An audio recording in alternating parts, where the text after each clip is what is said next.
Snow fell hard enough to flatten every footprint into a single, pale sheet across Fort Callahan's training compound.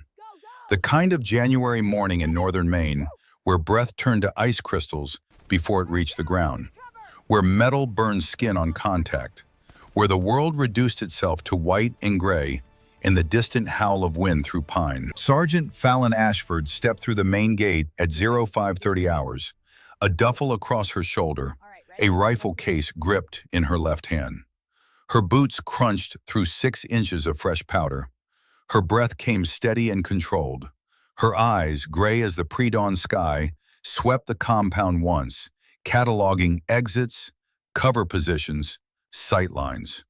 Old habits that had kept her alive through 12 confirmed kills in operations she would never discuss. At her right heel, moving like a shadow cast by nothing, came Ghost. The dog was a Belgian Malinois, 75 pounds of muscle and focus, wrapped in a coat the color of desert sand. His muzzle, black as gunmetal, stayed low. His ears, sharp and alert, rotated independent of each other, tracking sounds no human could perceive.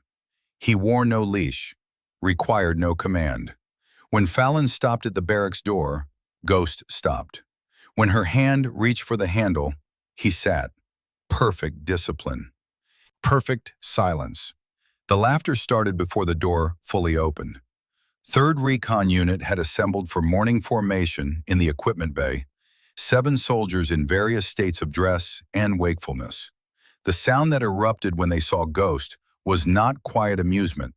It was the kind of laughter that came from men who had been together too long, who shared the same inside jokes, the same contempt for anything that disrupted their rhythm. She brought her emotional support animal, someone said, voice carrying across the concrete floor. What's next? Therapy peacocks? Maybe she's got PTSD from too many safe spaces. Fallon did not react. She moved to the bunk assignment board, found her name at the bottom of the list. Bunk 12, the far corner, the spot reserved for people who had not yet earned their place or never would. Ghost followed, silent, watching. Captain Brennan Hawthorne stood in the doorway of his office, a manila folder open in his hands. He was 45, lean and weathered, with the kind of face that revealed nothing unless he chose to reveal it. Silver threaded through his dark hair. A scar ran from his left temple into his hairline, a souvenir from Helmand Province that he never discussed. He read Fallon's file while the unit continued their commentary behind him. Distinguished marksman, 12 confirmed kills, 2 commendations for valor. Expert in long-range reconnaissance. Trained under Master Sergeant David Garrick, one of the finest tactical instructors the Rangers ever produced. And at the bottom of the page in red ink, a handwritten note. No authorization for military working dog. Personal animal. Not cleared for deployment. Hawthorne closed the folder. His jaw tightened once, then relaxed. He stepped into the bay. Formation, he said. His voice was not loud, but it cut through the noise like a blade through cloth. The unit snapped to attention. 7 men in winter utilities, breath steaming, faces suddenly blank. Fallon moved to the end of the line. Ghost sat at her heel. Master Sergeant Corbin Thorne emerged from the equipment room, his eyes immediately locking onto the dog. Thorne was 52, broad-shouldered, with the kind of physical presence that came from 3 decades of carrying weight that would break lesser men. His hair, once dark brown, had gone gray at the temples. His face carried the lines of a man who had seen friends die and never forgotten their names.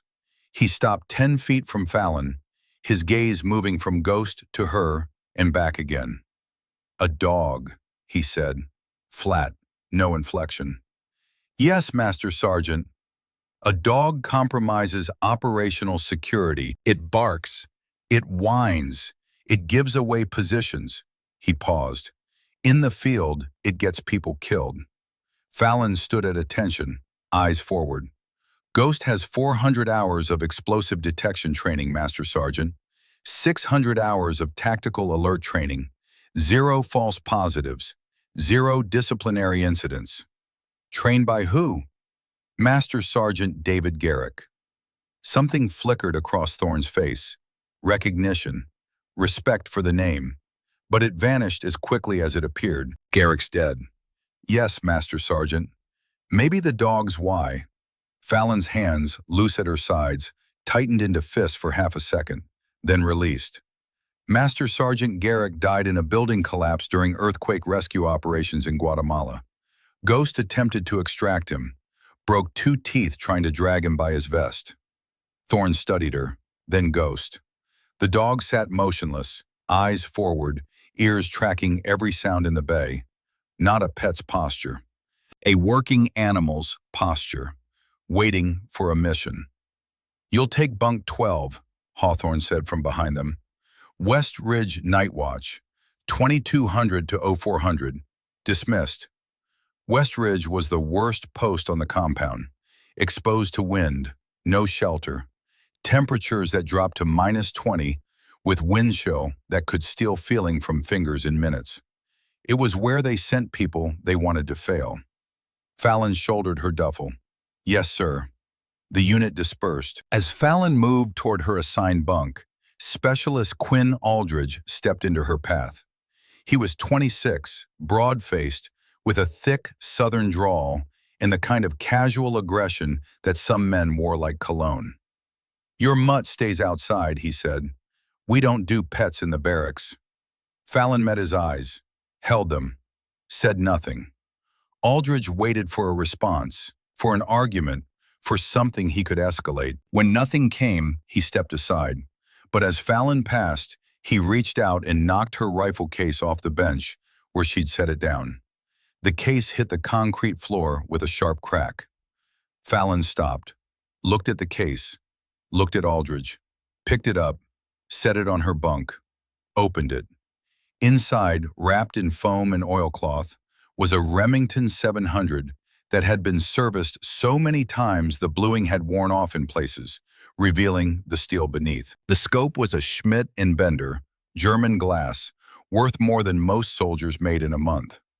Fallon lifted the rifle, checked the bolt action twice, examined the crown, inspected the scope mounts. Her movements were precise, practiced. The movements of someone who understood that her life might one day depend on this weapon functioning perfectly under conditions that would destroy lesser equipment. Ghost lay beside the bunk, head on his paws, ears rotating, watching the room, watching the door, always working. The whispers started after evening chow. Fallon ate alone at the far end of the mess hall, Ghost lying beneath the table. She did not look up when soldiers passed, did not acknowledge the comments that floated toward her like smoke. She thinks she's special. Probably got through selection because they needed diversity numbers. That mutt's gonna get someone killed in the field. Private First Class Declan Reed, 24 years old with red hair and a face full of freckles, sat 3 tables away. He watched Fallon eat in silence, watched Ghost lie perfectly still beneath the table, and felt something like curiosity mixed with contempt. He had been in 3rd Recon for 8 months, long enough to learn the unit's rhythms, long enough to know that anyone who disrupted those rhythms became a target. That night, alone in her bunk, Fallon removed a photograph from her pack. It was creased at the corners, faded from being carried too long in too many pockets. The image showed a man in his 40s, broad smile, arm around a younger Malinois. The dog in the photo had the same white blaze on its muzzle that Ghost had now. The man's uniform bore the tab of the 75th Ranger Regiment. Master Sergeant David Garrick. June 2022. Fallon stared at the photo for 30 seconds. Memory flooded back, unbidden. Rubble and smoke. Garrick pinned under a concrete beam, coughing blood. His voice, steady even then, giving his last order. "Promise me, keep Ghost working. He saves lives." His hand reaching toward the dog, Ghost whining and trying to pull him free. The beam shifting, Garrick screaming, "Go!" and Fallon dragging Ghost away seconds before the collapse that buried everything. She placed the photo in the small metal box where she kept her personal effects, closed the lid, lay back on the bunk with her hands behind her head, eyes on the ceiling. Ghost shifted position, moving closer to the bunk, his body a warm weight against the cold air that seeped through the barracks walls. Outside, wind howled through the pines. Snow continued to fall, and somewhere in the darkness, the mountains waited. The rifle range opened at 0700, but Fallon was there at 0630, setting up her station in the pre-dawn gloom. The range stretched 800 yards to a line of steel plates half buried in snowdrifts. Wind came hard across the open ground, gusting to 25 miles per hour, pushing the snow into serpentine patterns that shifted and reformed like living things. Ghost sat 10 feet behind the firing line, motionless, a statue carved from sand and shadow. When the unit arrived for morning qualifications, they found Fallon in the prone position, rifle supported by a rolled mat, eye to scope, breath controlled. Master Sergeant Thorne approached with a spotting scope and a clipboard. "Winds running 20 to 30, he said, gusting. Temperatures 15 below. That's a 12-mile-per-hour crosswind value at this range." Fallon said nothing. Her finger rested outside the trigger guard. Her breathing slowed. In, out, in, hold. The rifle cracked. 800 yards downrange, a steel plate rang and fell. Thorne checked through the spotting scope. Center mass. Fallon worked the bolt, breathed, fired. Another plate fell. She ran the course in 6 minutes. 10 targets, 10 hits. The rifle's report echoed across the range like distant thunder. When she stood, the unit had gathered behind the firing line, watching. "Lucky wind calls," Reed muttered. Hawthorne, standing apart, made a note on his clipboard, said nothing. Ghost had not moved, had not made a sound. When Fallon walked off the range, the dog stood and followed, matching her pace exactly, his paws leaving prints beside hers in the snow. The real testing began that afternoon. Thorne designed the drill himself, pacing it out in the pine forest that bordered the compound's north side. The objective was simple: cross 200 yards of forest without making a sound loud enough to trigger the acoustic sensors he'd placed at 50-yard intervals. Break a branch, crunch through crusted snow, disturb a sensor, and you failed. At the center of the course, Thorne placed a tin can filled with pebbles on a piece of plywood. Touch it, and everyone in the forest would know. "Silent movement," Thorne announced to the assembled unit. "You'll run this course individually. Ghost protocol. If I hear you, you're compromised. If you're compromised in the field, you're dead." He looked directly at Fallon. "And if your animal makes noise, you both fail." The unit ran the course one by one. Aldridge made it through clean, moving with the careful, measured steps of someone who had done this 1,000 times. Reed tripped a sensor at the 70-yard mark, a branch snapping under his boot. By the time Fallon's turn came, the light was fading, and the temperature had dropped another 5 degrees. She moved into the trees with Ghost at her heel. The forest was a maze of shadow and snow, branches hanging low under the weight of ice. Every step required calculation. Every shift of weight had to be tested before committed. Fallon moved like water, flowing around obstacles, reading the ground through her boots. Ghost moved like smoke. At the 50-yard mark, a branch overhead shook. Snow cascaded down, hitting Ghost's back in a hissing rush of powder. The dog did not shake, did not flinch, continued moving, the snow melting on his coat. Aldridge watched from the edge of the course, a faint smile on his face. He'd shaken that branch, deliberately. At the 100-yard mark, another branch bowed low across their path. Fallon started to duck under it. Ghost stopped, pressed his nose against her calf. Gentle, insistent, she froze. Ghost moved left, guiding her with his body. She followed. The branch, released from tension, snapped back across the space where she would have been, passing within inches of the tin can. Thorne, watching through the trees, saw it all. His face remained stone. Fallon continued. Ghost continued. At the 150-yard mark, the snow deepened, crusted on top with a layer of ice that would crunch under weight. Ghost tested each step before committing, his paws finding the soft spots, the places where the snow was deeper and would compress silently. Fallon matched his steps exactly. They reached the 200-yard mark without triggering a single sensor. The tin can sat undisturbed on its plywood platform. When Fallon emerged from the trees, Thorne was waiting with his stopwatch and his clipboard. He checked his notes, checked the acoustic log, looked at Ghost. "No contacts," he said, flat, neutral. Then he turned and walked away. But that night, someone left strips of beef jerky on the path between the barracks and the mess hall. The smell was strong, deliberate, placed exactly where Ghost would pass. Fallon saw them first, slowed her pace. Ghost, 2 steps ahead, stopped, lowered his nose to the jerky, sniffed once. His eyes flicked to Fallon for half a second. She gave no signal, no command, no gesture. Ghost stepped over the jerky and continued walking. Fallon followed. They left the meat lying in the snow. In the barracks that night, Aldridge and Reed exchanged glances. No words, just the slow realization that the test had failed. The dog had control, absolute control. The hostility deepened. On January 20th, someone left a wet blanket on Fallon's bunk. On the 21st, her rifle case was moved from the cleaning station to the floor, buried under other equipment. On the 22nd, Ghost's water bowl disappeared, found later in the trash outside the mess hall. Fallon responded to none of it. She cleaned her rifle with the same meticulous attention to detail. She ran her drills with the same precision. She spoke only when spoken to, and even then, only the minimum required.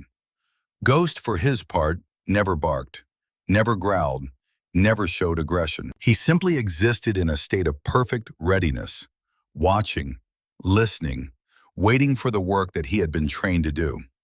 And then on the evening of January 22nd, Captain Hawthorne called Fallon into his office. The office was small, functional, walls lined with maps and operational charts. A single window looked out onto the training yard, where snow continued to fall in the gathering darkness. Hawthorne stood with his back to the door, hands clasped behind him. "Close the door, Sergeant." Fallon did. Stood at attention. Ghost sat at her heel. Hawthorne turned. His face was neutral, but his eyes held something harder. "I've read Master Sergeant Garrick's training documentation for that dog. 400 hours of explosive detection, 600 hours of tactical alerts, documented performance in 12 operational environments." He paused. "Impressive record." "Yes, sir. I also read the regulations. No unauthorized animals in combat zones. No exceptions. Not for morale, not for tradition, not for nostalgia." Fallon's jaw tightened almost imperceptibly. "Understood, sir." Hawthorne moved to his desk, placed both hands flat on its surface. "We deploy in 36 hours for Operation White Ridge. Reconnaissance sweep through the White Mountains. Hostile militia presence confirmed. Extreme weather conditions, high risk of contact." He looked up. "The dog cannot go." Silence filled the room like water filling a well. Heavy, cold. "Is that a written order, sir?"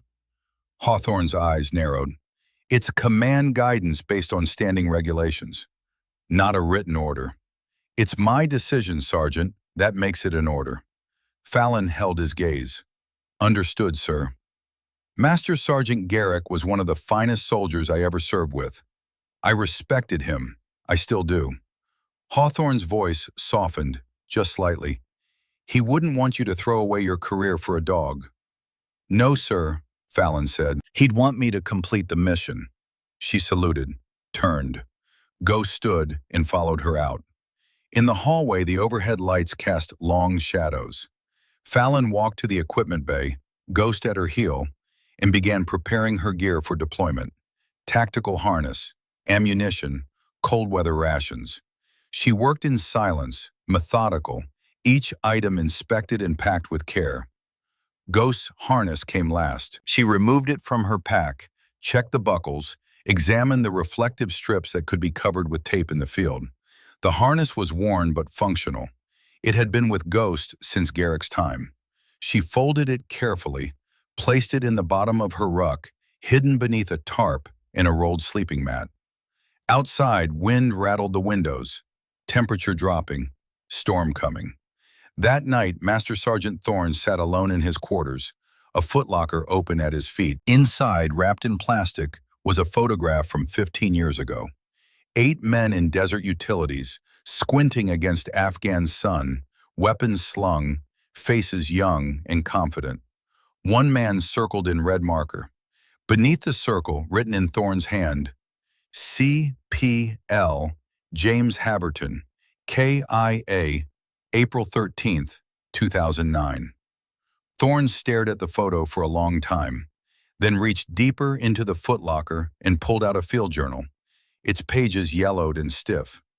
He opened it to April 13th, 2009. The entry was brief, written in his own hand, the letters pressed hard into the paper. Patrol through Tangi Valley. Intel reported IED risk in the Wadi. Protocol said take the long route. I had a feeling the long route was being watched. Convinced the squad to go through the Wadi. Faster. Haverton questioned it. I outranked him. I was confident. We went through.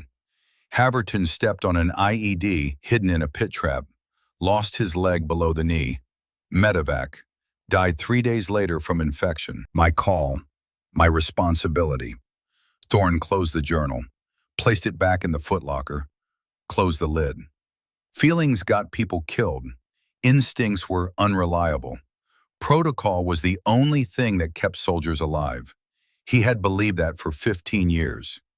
The mission briefing happened at 0800 on January 22nd in the operations room, a windowless space dominated by a topographic map of the White Mountains region. Captain Hawthorne stood at the head of the table, pointer in hand, face illuminated by the harsh overhead lights. 3rd Recon Unit sat in folding chairs, notebooks open, weapons cleaned and stacked against the wall. Fallon sat at the far end. Ghost lay beneath her chair. Operation White Ridge, Hawthorne began. Reconnaissance and intelligence gathering. Our objective is to locate and document a hostile supply cache believed to be operating in this sector. He tapped the map. White Mountains, northern region. Terrain is severe. Weather conditions critical. We have a 72-hour window before the next major storm system moves through. He moved the pointer along a marked route. We insert here at 0400 on the 23rd. Move through these ridgelines. Expected enemy presence is squad-sized, militia-level training. Our job is to locate the cache, document it, mark extraction points for follow-on forces, and get out. Thorne stood. Communications will be limited. Terrain blocks most radio signals. Satellite relay only. We'll be operating in near total isolation for the duration. He looked around the room. Absolute noise discipline. One mistake, one compromise, and we're facing an enemy that knows the terrain better than we do. His eyes settled on Fallon. The message was clear. Hawthorne continued. Weather forecast shows temperature dropping to -25, wind chill to -40, visibility near zero during peak storm hours. We move fast, move quiet, complete the mission, and extract before the weather closes in. He paused. This is not a training exercise. This is a combat operation in hostile territory. Questions? None.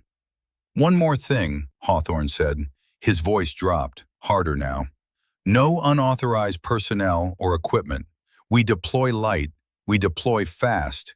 We leave nothing behind that could compromise the mission. He did not look at Fallon when he said it. Did not need to.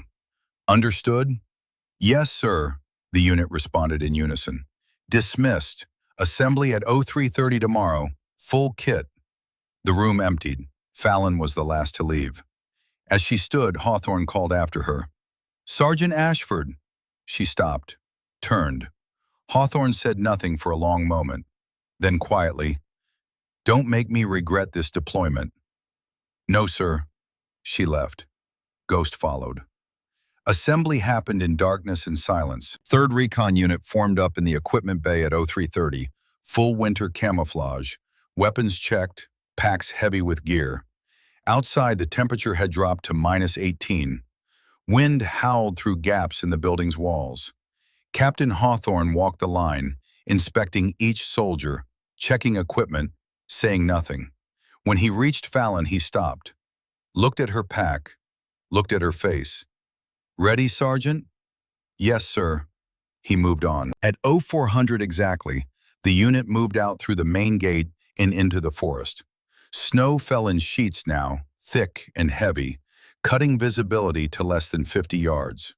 They moved in single file, spacing tight, following a compass bearing that would take them into the mountains. Fallon held the rear position. Ghost moved at her heel, invisible in the darkness, silent as a thought. They were 600 yards from the compound when Captain Hawthorne, walking point, stopped, raised his fist. The unit halted. He turned, scanning the line with his night vision. His eyes settled on movement at the rear, movement that was not human. He keyed his radio. "Ashford, front." Fallon moved forward through the line, Ghost following. When she reached Hawthorne, she came to attention. Hawthorne looked at Ghost, looked at Fallon. His jaw worked, muscles tightening. When he spoke, his voice was barely above a whisper, but it carried the weight of iron. "I gave you command guidance." "You did, sir." "Then explain why you directly violated it." Fallon met his eyes. No fear, no apology. "I assessed mission requirements, sir. Ghost increases unit survival probability by 40% based on documented performance metrics. I chose mission success over regulatory compliance." The wind howled. Snow fell. The unit stood frozen, listening, watching. Hawthorne's hand moved to his radio. One call, one order, and this mission would abort. Fallon would face court-martial.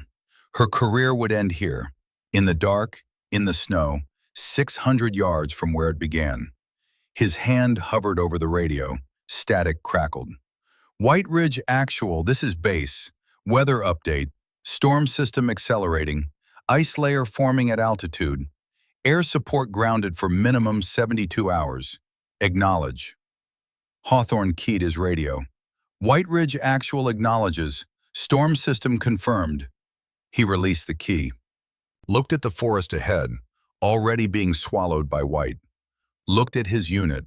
Looked at Ghost, sitting calmly beside Fallon, eyes forward, breath steady, waiting. No extraction available if they aborted now. No air support, no backup. The mission window was closing. In 6 hours, the storm would make movement impossible. Hawthorne's hand dropped from his radio. When he spoke, his voice was cold as the air around them. "You just ended your career, Sergeant Ashford." "Yes, sir. We'll deal with the court-martial after mission completion." He stepped closer. "If we complete it, if your animal compromises this operation, if it makes one sound that gives away our position, if it causes one casualty, I will personally see to it that you spend the next 10 years breaking rocks at Leavenworth. Are we clear?" "Crystal, sir." Master Sergeant Thorne moved forward from his position in the line, stopped beside Hawthorne, looked at Ghost with open hostility. "Sir, permission to speak." "Granted. If that dog compromises this mission, I'll shoot it myself." Not a threat, a statement of fact. Hawthorne nodded once, turned to the unit. "Mission continues. Maintain spacing. Maintain discipline. Move out." The unit resumed movement, disappearing into the trees one by one. Fallon returned to the rear. Ghost moved with her, silent, focused, unaffected by the tension that hung in the air like gun smoke. Behind them, the lights of Fort Callahan faded into the storm. Ahead, the White Mountains waited, vast and indifferent, ready to swallow them whole. The forest swallowed them within the first mile. Visibility collapsed to 15 feet, then 10, then a gray wall of falling snow that turned the world into a tunnel of white noise and shadow. The unit moved in single file, each soldier a ghost following ghosts, connected only by the discipline of spacing and the faint crunch of boots on powder. Temperature dropped as they climbed. -20 became -25. Wind found every gap in their gear, every exposed inch of skin, turning moisture to ice on eyelashes and freezing breath to their balaclavas. The pines grew thicker here, branches heavy with snow, creating a canopy that blocked what little light filtered down from the overcast sky. Fallon held the rear position, her world reduced to the back of Specialist Aldridge's pack, 10 feet ahead, and the silent presence of Ghost at her right heel. The dog moved through snow that came up to his chest, his breathing controlled, his eyes constantly scanning. Every 50 yards he would pause for half a second, nose lifting to test the wind, then continue, reading the forest the way other animals read water. At 06:45, 2 hours into the march, Ghost stopped. Fallon stopped. The halt rippled forward through the line like electricity through wire. Captain Hawthorne, walking point with his GPS and compass, raised his fist without turning. The unit froze. Ghost's ears rotated forward. His nose dropped to the snow. His teeth, gentle as a mother carrying a puppy, closed on the fabric of Fallon's sleeve and pulled. Left. Insistent. Fallon keyed her radio, voice barely above a whisper. Actual, rear element. Possible subsurface anomaly, left of track. Hawthorne's voice crackled back. Specify. Unknown. Ghost has alerted. Silence on the radio. Then Thorne's voice, hard and skeptical. We're deviating course based on a dog? Hawthorne did not respond immediately. Fallon could imagine him weighing options, calculating risk. Finally, hold position, Thorne, investigate. The master sergeant moved back through the line, each step deliberate, his face a mask of controlled irritation. When he reached Fallon, he stared at Ghost for a long moment, then at the snow ahead. Where? Fallon pointed to where Ghost had stopped, 15 feet ahead. There. Thorne moved forward, scanning the ground. The snow looked uniform, undisturbed, no different from the terrain they had been crossing for the past 2 hours. He knelt, removed a glove, pressed his bare hand into the powder. I don't see anything. Ghost detected it through scent, likely subsurface. Thorne's jaw clenched. He pulled a collapsible probe from his pack, extended it, and pushed it into the snow where Ghost had stopped. The probe sank 6 inches, then hit resistance. He angled it, pushed again. Same result. Something's there, he admitted. Dug with his hands, clearing powder. 3 inches down, his fingers found metal. Wire. Oil-stained. He traced it left, then right. Found a pressure plate connected to what his training told him was a training mine. Live charge. Enough to take a leg, maybe 2. Beyond it, partially buried, another pressure plate. Then another. A line of them stretching perpendicular to their route of march. Thorne's face went pale beneath his balaclava. He keyed his radio. Actual, Thorne. Confirmed subsurface threat. Multiple pressure plates, likely training mines activated for the exercise. We would have walked right through them. Your assessment? Thorne looked at Ghost. The dog sat calmly in the snow, breath steaming, eyes alert but relaxed, waiting. The dog smelled them. Oil on the trigger mechanisms, chemical scent signature. A pause. If we'd continued on track, first man through would have triggered at least one. Another long pause. Then Hawthorne. Mark the location, detour around, continue march. The unit flowed around the minefield, giving it a wide berth. As Fallon passed Thorne, the master sergeant was still kneeling in the snow, staring at the exposed wiring. He did not look up, did not acknowledge her. But his hand, resting on his knee, had formed into a fist. They marched for another hour before Ghost alerted again. This time the dog's posture changed. Ears snapped forward, body tensed, nose high, testing the air. Not a ground threat, something else. Fallon signaled. The unit halted. Hawthorne moved back through the line, Thorne following. "What is it?" Hawthorne whispered. Fallon watched Ghost. The dog's entire focus was directed east, through the trees, toward terrain they could not see through the storm. Hostile scent detected. Direction uncertain. Hostile? Diesel. Fresh. Ghost is trained to differentiate engine exhaust from natural forest scents. Thorne started to speak, stopped, closed his eyes, listened. 30 seconds passed. 45. Then, faint and distant, the sound of an engine carried through the trees. Low rumble. Vehicle. Moving parallel to their position, maybe 200 yards out. Hawthorne checked his map. According to intelligence, there should be no vehicle traffic in this sector.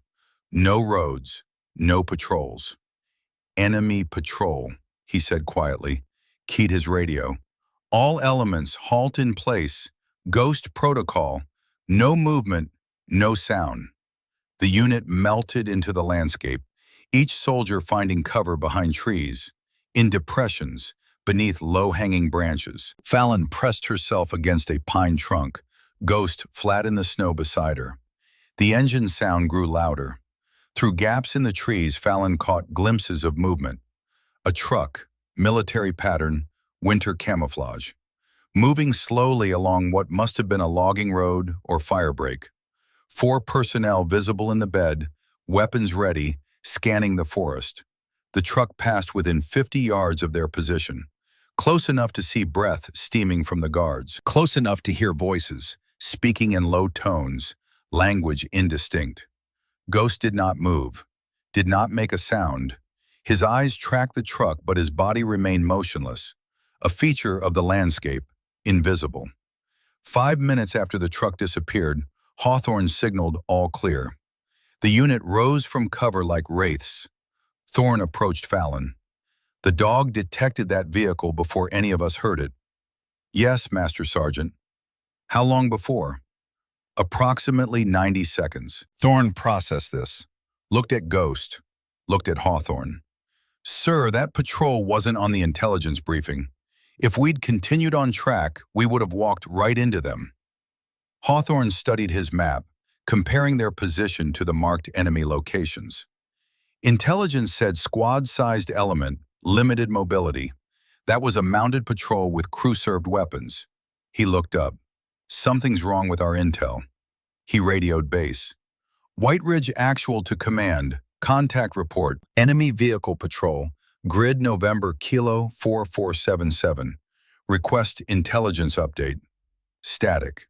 Then, copy White Ridge. Stand by for intelligence review. 2 minutes passed. 3. The cold bit deeper. Soldiers shifted weight from foot to foot, trying to maintain circulation. Finally, White Ridge command. No friendly forces your grid. Hostile force confirmed. Be advised, we're seeing increased activity in your sector beyond initial assessments. Specify increased activity. Satellite imagery from 0400 shows multiple heat signatures in your operational area. Previous estimate was 10 to 12 hostiles. Updated estimate is 35 to 40. Possible company-sized element. The words hung in the frozen air like a death sentence. 35 to 40. The unit was 7 soldiers. They were outnumbered more than 6 to 1. Hawthorne's voice remained calm. Request mission abort authorization. Long pause. Too long. Negative, White Ridge. Mission is priority alpha. Intelligence on supply cache critical for follow-on operations. Continue to objective. Maintain stealth posture. Command, we are significantly outnumbered in hostile terrain with 0 air support. Understood, White Ridge. You have authorization to break contact and evade if compromised, but the mission stands. Command out. Hawthorne lowered the radio, looked at his unit. 7 faces, various expressions of concern, calculation, acceptance. This was what they trained for. This was why 3rd Recon existed. High risk, high value, no backup. We continue, he said. Ghost protocol from here. We move when the dog says it's clear. We stop when the dog says stop. Questions? None.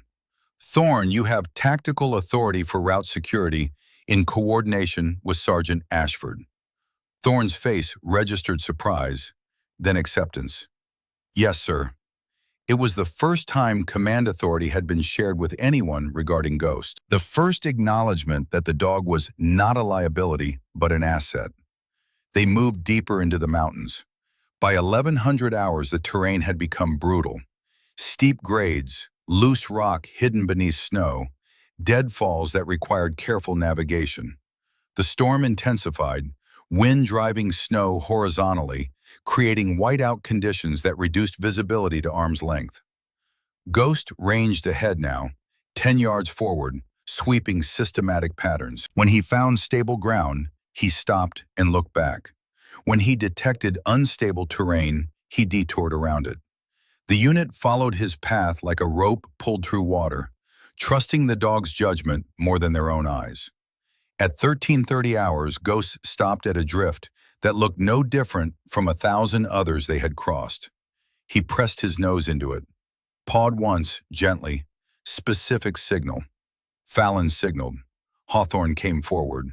What? Subsurface anomaly. Pattern suggests concealment.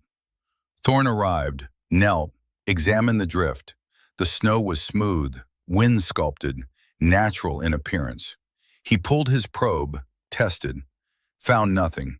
Tested again at a different angle. I'm not getting anything. Ghost's nose is more sensitive than the probe. He's detecting something we're missing. Thorne started to respond, stopped, remembered the minefield. Recommend we go around. Hawthorne nodded. Mark it, detour west. But Private Reed, third in the column, already had momentum. Already had 1 foot extended toward the drift. Already committed his weight. The snow collapsed. Reed dropped waist-deep into a concealed pit, his scream cutting through the wind. His harness caught him, arresting the fall, but the sound of bone breaking was audible even over the storm. The unit reacted instantly. Aldridge and another soldier grabbed Reed's harness, hauled him up and out. His face was white, lips pulled back in pain. His right hip sat at an unnatural angle. Staff Sergeant McKenna, the medic, moved in immediately, checked pupils, pulse, breathing, cut away gear to expose the injury, hip dislocated, possibly fractured. She gripped his leg, braced against his pelvis, and pulled. The hip popped back into socket with a sound like a rifle bolt closing.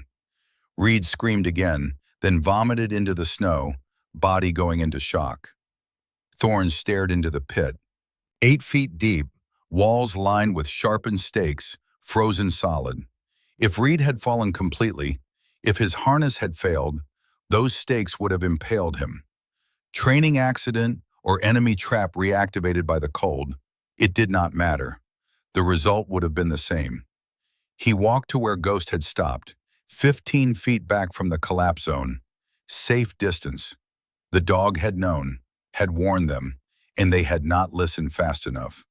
Thorne knelt in the snow at that spot, placed his hand where Ghost's paw prints were, stared at them for a long moment. Then a sound came from him, quiet, almost inaudible beneath the wind. Not quite a laugh, not quite a sob, the sound of something fundamental breaking inside his certainty. Fallon approached carefully. Master Sergeant? Thorne did not look up. 15 years ago, Afghanistan, I made a call based on gut feeling. Told my squad to take a route through a wadi because I had an instinct the long way was being watched. His voice was hollow. Corporal James Haverton stepped on an IED in a pit trap, lost his leg, died 3 days later from infection. He finally looked at her. I stopped trusting instincts after that, only trusted protocol. Things written down, things tested, things proven. And today? Today, protocol said that pit wasn't there. Your dog said it was. He stood slowly. The dog was right. Protocol was wrong. Fallon said nothing. Let him process. What else can Ghost detect? Explosives, hostiles, air pressure changes before weather shifts, ground instability, anything that doesn't belong in the natural pattern. Thorne nodded, looked at Ghost. The dog sat calmly, snow accumulating on his back, eyes alert, waiting for the next task. Not seeking approval, just ready. "From now on," Thorne said, loud enough for the unit to hear, "if that dog stops, we all stop. No hesitation, no questions. His alerts have tactical authority." Hawthorne, tending to read with McKenna, looked up, nodded agreement. "Confirmed. Ghost has route security authority. Ashford, you call the movements." It was a shift in command structure, small but seismic. The unit had deferred to the dog, to Fallon, to something outside their normal hierarchy. McKenna finished stabilizing Reed's hip. "He can move, but he'll need support. No weight bearing on that leg." Hawthorne checked his watch. "We're 4 hours behind schedule. Objective is still 8 kilometers ahead. Storm's getting worse." He looked at Reed, pale and shaking. Looked at the terrain ahead. Made the calculation every commander hates. Continue with wounded or abort and risk the mission. "We continue. Aldridge, Davis, you've got Reed. Rotate every 30 minutes. They fashioned a quick litter from packs and rope. Reed, semi-conscious from pain and shock, was strapped in. The pace would slow. The risk would increase. But the mission would continue. They moved out at 1400 hours, slower now, more cautious. Ghost led, reading terrain, finding stable paths, avoiding threats that human eyes could not detect. The afternoon stretched into evening, light fading early under the storm's gray ceiling. At 1800 hours, Hawthorne called a halt in a thick stand of spruce that offered some shelter from the wind. "Low camp, no fires, cold rations, 4-hour rotation on watch. We move again at 0200. The unit spread out in a defensive perimeter, each soldier finding what cover they could. McKenna checked Reed's vitals again. His color was bad, lips blue, signs of hypothermia setting in despite the layers. "We need to get him out soon," she told Hawthorne quietly. "Another 12 hours in this cold with that injury, we risk losing the leg to tissue death. Can you stabilize him for mission completion?" "Maybe, if infection doesn't set in." Hawthorne's face showed nothing, but his eyes betrayed the weight. Every commander's nightmare, mission versus personnel, objective versus lives. He made no decision yet, just nodded. "Keep me informed." Fallon sat with her back against a tree trunk, Ghost pressed against her side, sharing warmth. She pulled frozen rations from her pack, broke them into portions, ate mechanically, no taste, just fuel. Ghost watched her, then turned his attention outward, to the forest, to the sounds and scents that moved through the darkness. At 1930 hours, Thorne approached her position, sat down in the snow without asking permission. For a long time he said nothing, just sat, breathing, the cold seeping into bones. Finally, "Your mentor, Garrick, how did he die?" Fallon finished chewing, swallowed. "Building collapse, Guatemala, post-earthquake rescue operation. 2022. What happened?" "Structure looked stable. Engineering assessment said it could support rescue teams. Garrick went in to extract trapped civilians. Family of 4, basement level." Her voice remained flat, controlled. Ghost alerted at the entrance. Specific posture for structural instability. Ears back, body low, refusing to enter. Garrick saw it. He acknowledged it, went in anyway, said the mission required risk. Pause. Secondary collapse killed him and 2 of the civilians. Ghost tried to pull him out, broke 2 teeth trying to drag him by his tactical vest. Thorne absorbed this. So Garrick died because he ignored the dog's warning. Garrick died completing the mission. He had the information. He made the choice. Fallon looked at Thorne directly. Same as Haverton, same as any of us might. The difference is Ghost gave him the data. What he did with it was his call. "If Ghost alerts from now on, I won't ignore it," Thorne said. "Neither will I." They sat in silence for another minute. Then Thorne stood, brushed snow from his legs, and moved back to his position. Ghost's ears suddenly snapped upright, Low growl, barely audible. First sound he had made all day. Both Fallon and Thorne froze. Contact, Fallon whispered into her radio. Direction northeast. The unit went silent. Weapons ready. Listening. Nothing at first, just wind, just snow. Then faint, the sound of boots crunching through crust. Multiple sets, moving in a search pattern. Hawthorne's voice, barely audible. All elements cover, no movement, no sound. 7 soldiers disappeared into the landscape. Fallon pressed against her tree, Ghost flat in the depression beside her, invisible. Through the trees, shapes materialized. 6 hostiles in winter whites, moving in a tactical sweep, spacing good, discipline evident. Professional, not militia, trained soldiers. One hostile stopped 20 yards from Fallon's position, lifted his head, sniffed the air, said something in Russian accented English to his partner. "You smell that?" Diesel from the truck, mile back. They continued their sweep, passing within 40 yards of 3rd Recon's position, unaware they were walking through a unit that had melted into the forest like smoke into air. Ghost did not move, did not bark, did not compromise their position.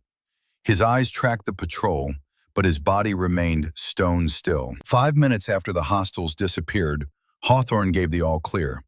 The unit rose slowly, weapons still ready, adrenaline still high. Thorne approached Hawthorne.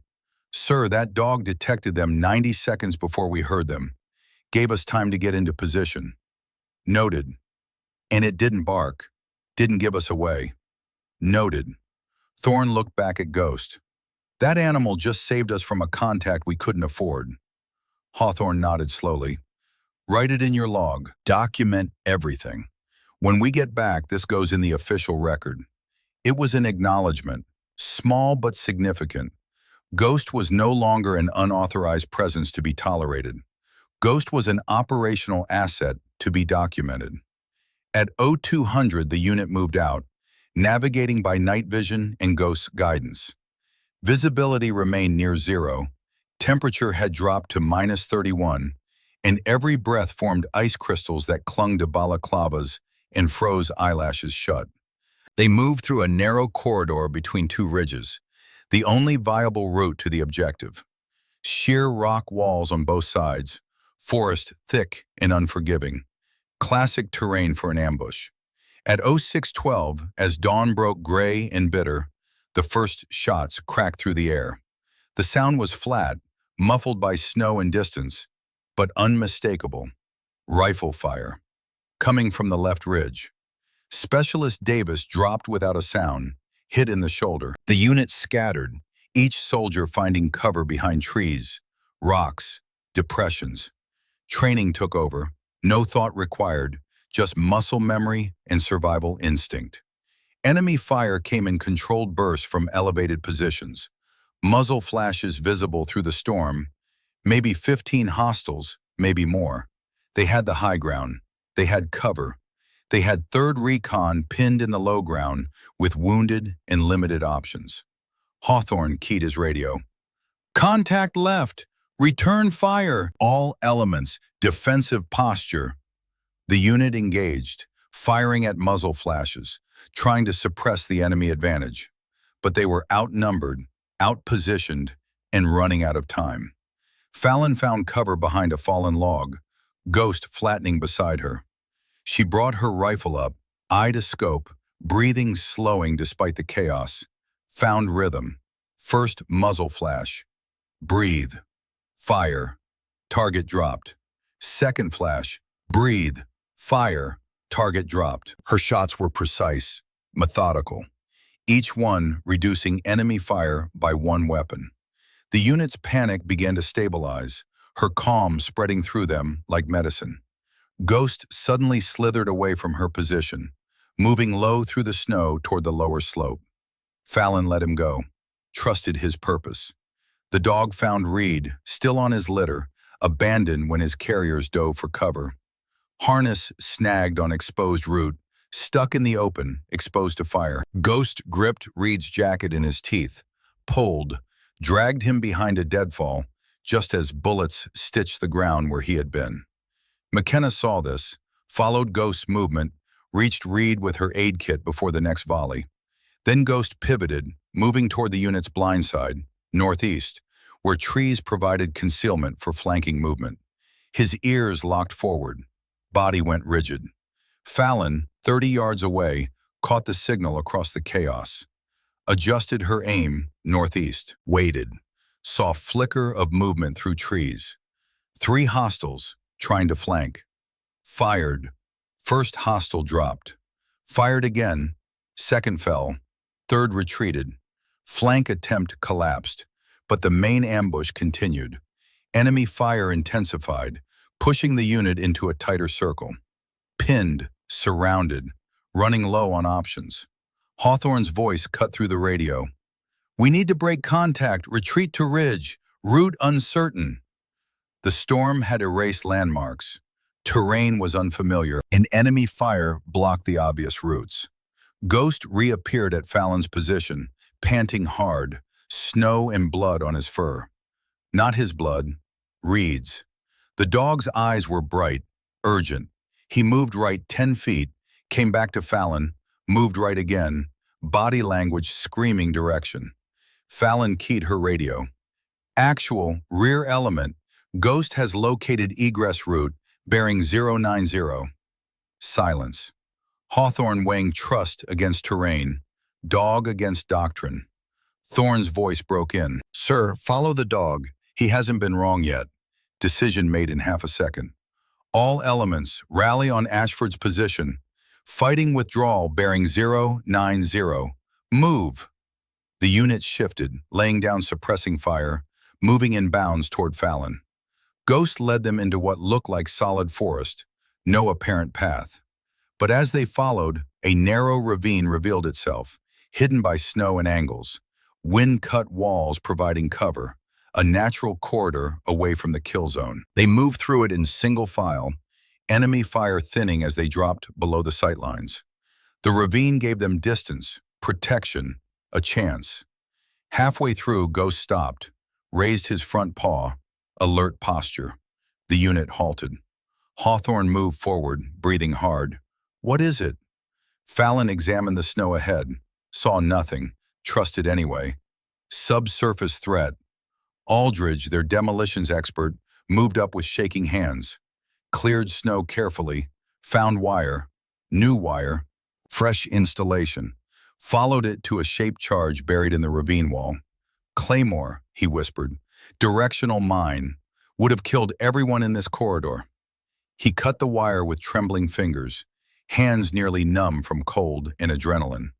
The unit waited, barely breathing, as he disarmed it. "Clear," they continued. Emerged from the ravine into open ground. Enemy behind them, regrouping but not pursuing into terrain where they could not control the engagement. Third Recon kept moving, putting distance between themselves and contact. Ghost ranging ahead, finding paths, avoiding traps, leading them through a landscape that wanted them dead. By 0800, they had established a defensive position on elevated ground. Visibility good, fields of fire clear. Enemy had broken contact, unwilling to chase a unit that had proven too disciplined, too lucky, too dangerous. The unit formed a perimeter, weapons outward, breathing hard, coming down from adrenaline. Hawthorne looked at Ghost. The dog sat in the snow, calm, alert, waiting for the next mission. Fallon beside him, rifle across her knees, face showing nothing. "That dog," Hawthorne said slowly, "just saved every life in this unit." Thorne, checking Davis's shoulder wound, nodded.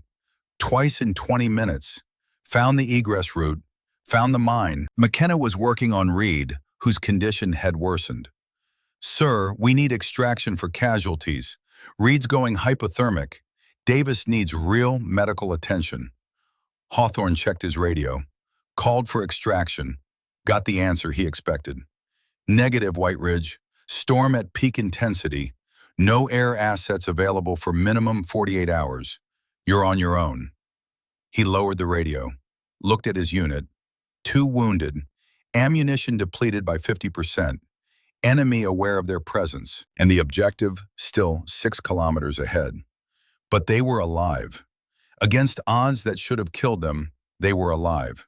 And every soldier in that unit knew exactly why. Thorne approached Fallon, extended his hand. She looked at it for a moment, then took it. "I was wrong," he said. Simple, direct. "About Ghost, about you, about everything." Fallon nodded once, released his hand. Thorne knelt beside Ghost, reached out slowly, carefully, touched the dog's head. Ghost's tail moved once. Recognition. Acceptance. "Thank you," Thorne said to the dog, then stood, returned to his position. The unit rested for 30 minutes, ate cold rations, treated wounds, prepared to continue. Because the mission was not complete, because the objective still waited, because 3rd Recon did not quit, even when the mountains themselves tried to kill them. At 0900 they moved out again, Ghost leading, Fallon following, the unit trusting what they once mocked. The storm continued. The cold deepened. The enemy waited somewhere ahead. But they were no longer alone. They had Ghost. And Ghost had never failed them. Not once. Not yet. The pursuit began at 1000 hours. 3rd Recon moved through terrain that had become a maze of white on white. Every landmark erased. Every familiar feature transformed into something alien and hostile. The enemy, professional and persistent, had regrouped and now pressed from behind with the patience of wolves tracking wounded prey. Ghost ranged between point and rear, never settling, always reading the ground ahead and the threat behind. His movements had become the unit's heartbeat, the rhythm by which they measured safety and danger. When he slowed, they slowed. When his ears snapped forward, weapons came up. When he shifted direction, the column followed without question. By 1400 hours, they reached the final obstacle. A frozen lake stretched 400 yards across, surface covered in 2 feet of drifted snow that hid the ice beneath. Temperature had risen during the day to -15, warm enough to weaken ice structure, cold enough to kill anyone who broke through. Hawthorne stood at the lake's edge, studying the expanse. According to his map, the extraction point lay on the far side. Miss this crossing, and they would have to detour another 8 kilometers through terrain that was rapidly becoming impassable. Behind them, sporadic gunfire indicated enemies still pursuing, still pushing. "We cross or we're trapped," Thorne said quietly. "Storm's secondary wave hits in 90 minutes. After that, 0 visibility for 24 hours minimum." McKenna checked Reed's pulse. Weak, thready. He won't survive another 24 hours in these conditions. Davis, shoulder bandaged and arm in a sling, looked at the lake with the expression of a man calculating his own death. "Ice won't hold 7 people plus gear, not in these temperatures." Hawthorne turned to Fallon, the question unspoken but clear. "Ghost can test it," she said. "Can he read ice structure through snow?" "He reads sound. Ice groans differently based on thickness, stress fractures, weight distribution. He hears frequencies we don't." Hawthorne nodded once. "Do it." Fallon knelt beside Ghost, placed her hand on his neck. "Slow," she said. One word, a command the dog had learned from Garrick, refined through thousands of repetitions. Ghost understood. He stepped onto the ice carefully, testing each paw placement before committing weight. Moved 10 feet, stopped, head tilted, listening to vibrations traveling through ice, reading the structure beneath through sound alone. The ice groaned, a low, grinding note that spoke of stress and fracture lines spreading invisibly below the surface. Ghost shifted right 15 degrees, continued, stopped again, listened. The groan changed pitch, lower, more stable. He shifted left 10 degrees, created a zigzag path that avoided the weakest areas, finding routes that would support weight. Fallon followed exactly in Ghost's prints, her own weight testing what the dog had deemed safe. Behind her, the unit formed a single file, 20-foot spacing to distribute load. They were halfway across when the crack echoed through the afternoon. McKenna, in the middle of the line carrying medical gear, froze. Beneath her boots, a spiderweb pattern of fractures spread across the ice, visible through the thin layer of snow. The sound was like rifle fire, sharp and final. Ghost, 30 feet ahead, looked back, pivoted, returned toward McKenna but veered right, indicating a path around the fracture zone. McKenna followed the dog's route, each step a prayer, each breath held until she reached solid ice again. Behind her, the fracture line expanded, ice breaking through, revealing black water beneath that steamed in the frozen air. The unit completed the crossing with seconds to spare. Behind them, the center section of the lake collapsed entirely, ice breaking into plates that ground against each other with sounds like continents shifting. Aldridge stared at the destruction. That dog read ice structure through 3 feet of snow and saved us from drowning in water cold enough to stop our hearts in 90 seconds.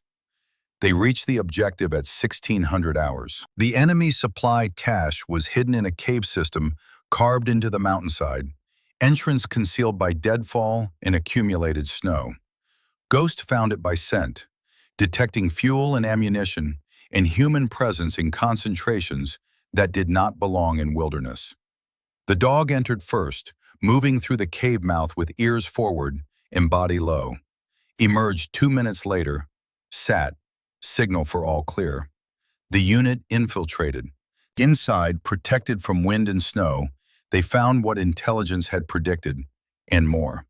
Munitions, medical supplies, cold weather gear, rations enough for a company-sized element for 3 months, and maps, detailed maps, showing operational areas far beyond what initial reports had suggested. This was not militia resupply. This was organized enemy logistics, professional level, supporting operations across multiple sectors. Hawthorne photographed everything with a ruggedized camera, documenting cache contents, serial numbers, map details. This is bigger than we thought. Command needs to see this immediately. He marked GPS coordinates, prepared to transmit to base. But as he keyed his radio, Ghost's ears snapped forward. Hostile alert. Contact imminent, Fallon whispered. Ghost detects enemy closing on our position. They were trapped. Cave provided shelter, but only one exit. Enemy knew the terrain, knew the cache location, were moving to cut off retreat. Hawthorne made the calculation. We can't defend this position. We need Overwatch to break out. The high ground was 40 yards from the cave, across open terrain, exposed to fire from the tree line where enemy would emerge. Whoever took that position would draw concentrated fire to enable the unit's escape. I'll go, Fallon said. Ghost will guide me through their blind spots. At 1650 hours, Fallon and Ghost sprinted from the cave. Enemy fire erupted immediately, muzzle flashes lighting the tree line like strobe lights. Bullets cracked through air, impacted snow, sent up geysers of powder. Ghost read the pattern of fire, the gaps between shooters, the timing of reloads. Guided Fallon through spaces that existed for only seconds, paths that closed behind them like doors slamming. They reached the high rocks. Fallon established position, rifle supported, breathing hard but controlled. Began precise fire, each shot dropping an enemy silhouette, creating gaps in their line. The unit used the covering fire to break from the cave, moving to secondary positions, establishing overlapping fields of fire. Then the sound that changed everything. A crack different from rifle fire, sharper, closer. Ghost yelped, a sound Fallon had never heard him make, and crumpled, front right leg buckling. Fallon's world narrowed to tunnel vision. Ghost, 15 feet downslope, exposed, bleeding. The shooter, visible now through her scope, lining up a second shot. The mission, requiring her to maintain overwatch, to keep enemies suppressed while the unit maneuvered. Hawthorne's voice on radio, urgent. Ashford, maintain fire. We need that position. Every tactical principle said stay. Hold the high ground. Complete the mission. Let the dog go. Fallon hesitated for 1 second, 2 seconds, made her choice. Negative. I'm moving. Dropped from cover, kept low, sprinted to Ghost. Bullets impacted around her, close enough to feel displacement, to hear the snap of supersonic passage. Reached the dog as rounds stitched the snow where she'd been standing. Ghost whined, leg bleeding heavily, bone visible through torn flesh. Fallon pressed combat gauze to the wound with her left hand, brought her rifle up with her right, fired one-handed. The recoil nearly tore the weapon from her grip, but the shot was true.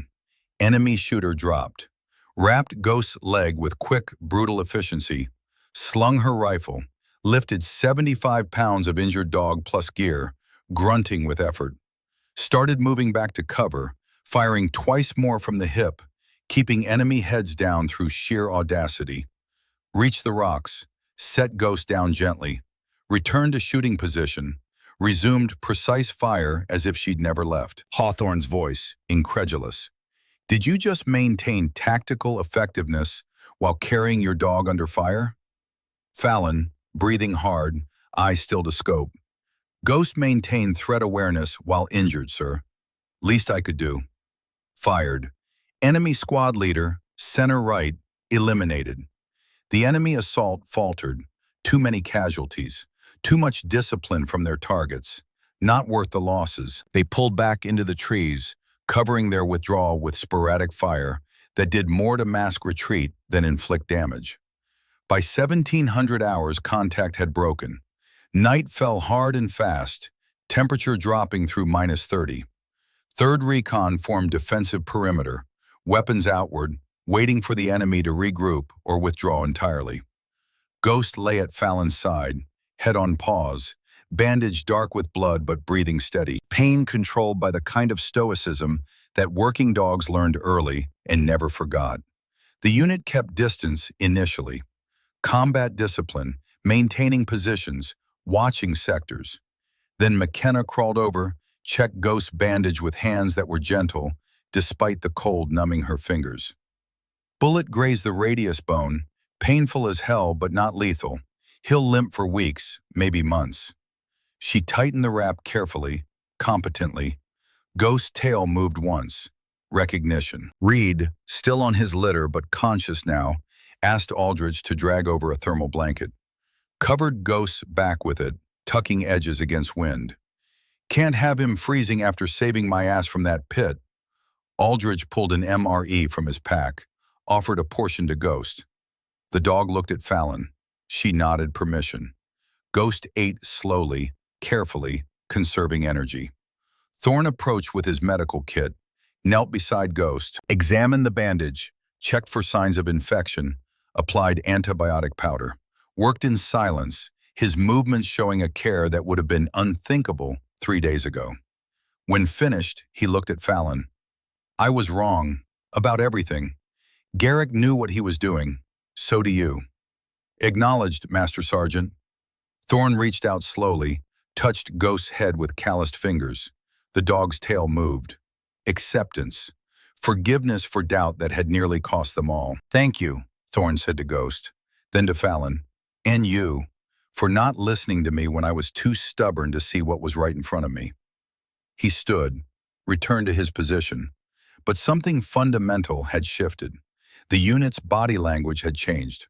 No more hostility, no more distance. Just acceptance of what had been proven through blood and cold and the simple mathematics of survival. At 0800 the next morning, the extraction team arrived. Larger force, better equipped, moving with the confidence of numbers and support. Medics immediately took charge of Reed and Davis, stabilizing them for transport. One medic, checking Ghost's leg, looked up at McKenna. How'd you cross that lake with these injuries? Ice should have been unstable in these temperatures. Thorne answered before McKenna could. The dog navigated it, read the ice structure through sound and found us a safe path. The medic looked at Ghost, then at Thorne, searching for irony or exaggeration. Found neither. A dog navigated ice structure? The entire unit, simultaneously, without hesitation. Yes. No qualification, no doubt, just fact. The medic nodded slowly, made notes, said nothing more. Some things were better documented than questioned. They reached Fort Callahan on January 27th at 1400 hours. The unit moved through the gate in silence, exhausted beyond words, faces burned by wind, eyes hollow from cold and sleeplessness, and the weight of what they had survived. Hawthorne dismissed them with a brief nod, then, "Sergeant Ashford, my office, 1600 hours." At 1550, she put on fresh utilities, ensured Ghost's bandages were secure, walked to Hawthorne's office, knocked once. "Enter." Hawthorne sat behind his desk, papers spread before him. He looked older than he had before the deployment, lines deeper, gray more pronounced. Command aged men faster than time. "Close the door, Sergeant." She did, stood at attention. Ghost sat at her heel. Hawthorne removed his glasses, set them aside. "You disobeyed direct command guidance, brought unauthorized personnel into a combat zone. Under normal circumstances, that's Article 92, Uniform Code of Military Justice, career-ending offense." "I understand, sir." He slid papers across the desk. Master Sergeant Thorne submitted this after-action report. States that Ghost performed critical tactical functions, resulting in 0 unit fatalities, despite engaging a numerically superior enemy force in extreme conditions. Recommends Ghost be officially designated Military Working Dog. Retroactive authorization to date of deployment. Fallon blinked, read the report, saw Thorne's signature. Below it, statements from every member of the unit: Aldridge, Reed, McKenna, Davis, every soldier corroborating Ghost's actions, documenting saves, confirming tactical value. Unanimous. "I'm forwarding this recommendation to command with my endorsement," Hawthorne continued, "along with a request to establish a K-9 program under 3rd Recon, with you as lead instructor." Fallon's throat tightened. "Sir? You were right. I was wrong. Ghost belongs in this unit, and Garrick's work deserves to continue." He stood, extended his hand. "You'll train handlers and dogs. Expand what he started. Build something that lasts." She took his hand, shook once, firm. "Thank you, sir." "Don't thank me, thank Garrick. He saw something the rest of us were too blind to recognize." Released her hand. "Dismissed, Sergeant, and congratulations on your promotion to Master Sergeant. Paperwork will be finalized within the week." 3 weeks later, on February 10th, 3rd Recon assembled for a new mission briefing. The unit had been augmented by a new soldier, Private First Class Marcus Brennan, 22 years old, fresh from advanced infantry training. He entered the briefing room, saw Ghost lying beside Fallon's chair, and smirked. "We bring in pets to work now?" The room went silent. Every head turned toward Brennan with expressions ranging from disbelief to disgust. Master Sergeant Thorne stood slowly, his voice dropping to a temperature that matched the winter outside. "That is Military Working Dog Ghost. Official designation, November 2024. He has saved more lives than you'll ever see in combat. Show respect or request immediate transfer. Your choice. Make it now." Brennan's smirk evaporated. He snapped to attention. "Yes, Master Sergeant, my apologies. Not to me, to the dog." Brennan looked at Ghost. The dog watched him calmly. No aggression, no judgment, just patient observation. "My apologies, Ghost." Ghost's tail moved once. Acceptance. Hawthorne placed a map on the table. Operation Ridgewatch, reconnaissance sweep, same operational area, different objectives. Enemy activity remains high, risk level significant. He looked at Fallon. "Ghost is authorized and integrated into mission planning. No exceptions, no questions." The unit nodded. No debate, no controversy. Statement of operational fact. The following morning before dawn, the unit moved into familiar mountains under familiar conditions. Ghost led them through terrain that would kill the unprepared, finding paths where none seemed to exist, avoiding dangers invisible to human senses. That evening, mission complete, The unit established camp in a sheltered ravine. Fallon sat with her back against stone, Ghost pressed against her side, both watching the light fade from a sky that promised more snow. Hawthorne approached, stood beside them in companionable silence. Finally, Command approved Ghost's designation, full military honors, medical benefits, service recognition. Pause. Also approved your promotion in the K-9 program. You'll start training new handlers next month. Fallon nodded slowly, hand resting on Ghost's neck.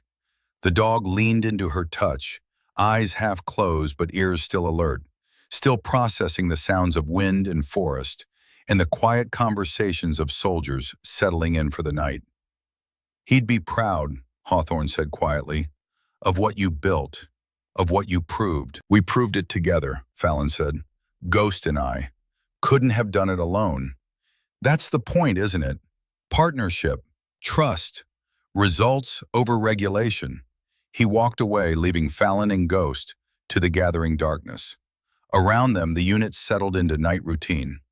Thorne checked perimeter positions, his movements reflecting a confidence born from having every advantage, including the one he'd once tried to eliminate. McKenna inventoried medical supplies, including the specialized kit she now carried for Ghost. Reed, hip healed enough for light duty, sat cleaning his rifle with Aldridge, both men occasionally glancing at Ghost with expressions of quiet respect. Brennan, the new soldier, approached hesitantly. Master Sergeant Ashford? Fallon looked up. I wanted to apologize again. For what I said in the briefing, I didn't understand. You will, Fallon said. Give it time. Watch, learn. Ghost will teach you what you need to know. Brennan nodded, started to leave, then stopped. Can I ask, how did you know? That first day when everyone said the dog was a liability, how did you know they were wrong? Fallon was quiet for a long moment, hands still on Ghost's neck, feeling the steady rhythm of breathing, the warmth of muscle and bone, and absolute reliability. I didn't know they were wrong. I knew Ghost was right. There's a difference. I don't understand. You will, she repeated. When it matters, you will. Brennan left. The night deepened. Temperature dropped. Stars emerged in gaps between clouds, cold and distant and indifferent. Ghost shifted position, resting his head on Fallon's leg, eyes closing finally, trusting her to maintain watch while he rested. The splint on his leg would come off in another week. The limp would persist for months, but he would work again, would lead again, would save lives again. Because that was what Garrick had trained him to do. What Fallon had maintained through discipline and partnership and 2,000 hours of building trust, one repetition at a time. She looked at the mountains, black shapes against darker sky, remembering the frozen lake, the ambush, the moment she'd chosen to save Ghost instead of following orders. The choice that should have ended her career, but instead had validated everything Garrick had taught her. Survival didn't require uniformity, it required results. And Ghost delivered results when they mattered most. Not through words, not through apologies or explanations or justifications, through action, through proving day after day, mission after mission, that capability transcended regulation, that partnership could achieve what hierarchy alone never could. The unit had learned that lesson the hard way, through cold and blood and the simple mathematics of staying alive when the world wanted you dead. They had learned to trust what they once mocked, to respect what they once dismissed, to follow what they once tried to destroy. And in learning, they had become something more than they were. Not softer, not weaker, stronger, more capable, more complete. Third Recon evolved. Fallon closed her eyes, let exhaustion wash over her, knowing that Ghost would alert if anything approached, that the unit would hold the perimeter, that she could rest because she was no longer alone in a hostile world. She had Ghost. The unit had Ghost. And Ghost had never failed them. Not once. Not ever. Her last thought before sleep took her was of Garrick, smiling in that photograph, arm around a younger ghost, both of them ready for work that would outlive them, legacy that would continue long after their names faded from memory. The work remained, the mission continued, and somewhere in the mountains, in the cold and dark and endless white, Ghost kept watch. Always alert, always ready, always faithful. The silent guardian who asked for nothing, who gave everything, who proved through action what words could never convey. That some partnerships transcend doctrine, some trust cannot be written into regulations, some bonds, forged in fire and cold, and the shared experience of survival, become stronger than steel, more reliable than protocol, more essential than any rule ever written. Third Recon had learned that truth, had paid for it in blood and doubt, and the slow, painful process of accepting what they did not understand. And in learning, they had found something worth more than certainty. They had found faith in each other, in their capabilities, in the dog who led them through darkness when all other guides failed. Ghost lifted his head once, ears rotating toward a sound too faint for human perception. Determined it was not threat, settled back down, returned to rest. The mountains watched. The stars turned. The night held them all in its cold embrace. And in the morning, they would rise and continue the work. Because that was what they did, what they had always done, what they would do until the mission was complete, or they were. Together, unit and dog, soldiers and guardian, partnership proven through the only measure that mattered, survival, results, trust earned in blood and cold, and the simple act of choosing to believe when belief required courage. The story would be told later, in quieter places, to younger soldiers who needed to understand. The details would sharpen with retelling. The cold would be exaggerated, but the core would remain true. A woman who kept a dog when no one wanted it, a unit that mocked her for it, mountains that tested them all, and the slow, hard-won acceptance that came not through words or apologies, but through action and consequence and the brutal honesty of survival. They never became warm, never became talkative, but they learned that survival didn't require sameness, it required results. And Ghost delivered results when they mattered most. Hard-earned, blood-bought, absolutely reliable. The end of one story, the beginning of another. And in the space between, a dog sleeping peacefully, knowing that tomorrow would bring new work, new challenges, new opportunities to prove what needed no proving. That loyalty needs no justification. That capability speaks louder than credential. That partnership, true partnership, transcends every barrier we erect in its path. Ghost slept. The unit slept.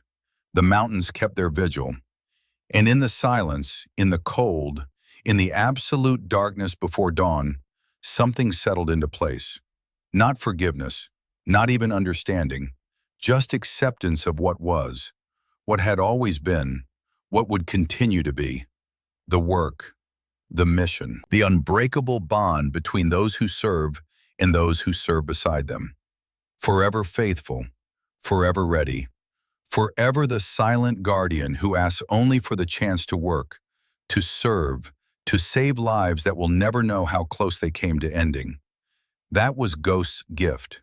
That was Garrick's legacy. That was what Fallon had carried forward through discipline and choice, and the courage to stand alone when standing alone was all she had. And now she stood alone no longer. The unit had come home. All of them, together. In the morning they would rise and continue, but for now in the darkness they rested. Mission complete.